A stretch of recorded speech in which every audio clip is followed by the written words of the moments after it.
Badan Otorita Ibu Kota Nusantara mengungkapkan, akan segera dilakukan pengerjaan proyek infrastruktur di Ibu Kota Negara atau IKN Nusantara yang dibiayai oleh swasta.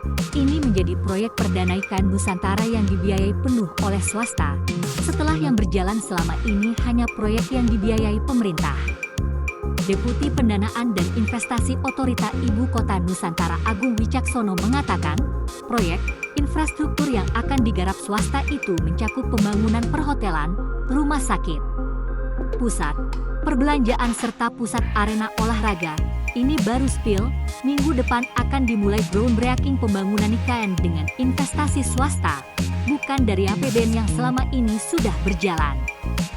Nilai hitungannya sekitar 40 triliun rupiah, ujarnya dalam acara Infrastructure Forum and Edutainment Expo di Kota Kasablanka, Jakarta, Rabu, 13 September 2023. Ia menuturkan, ada 10 perusahaan dalam negeri yang tergabung dalam proyek perdana tersebut.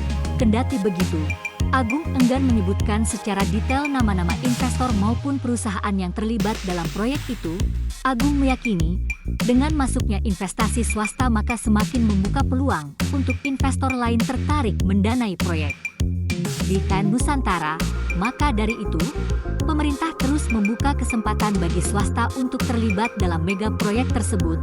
Ia menambahkan, hingga saat ini sudah ada 284 letter of intent (LOI) dari sekitar 21 negara yang masuk ke otorita IKN dengan menyatakan minatnya berinvestasi. Sebagian besar LOI yang masuk berasal dari investor dalam negeri dan negara tetangga, seperti Malaysia dan Singapura. Kendati begitu, investor dari Cina dan Jepang juga disebut cukup signifikan yang menyatakan minat untuk berinvestasi di IKN Nusantara. Sebagaimana diketahui, sebanyak 80% pembangunan IKN mengandalkan investasi. Agung mengatakan, investasi yang paling dibutuhkan adalah sektor perumahan.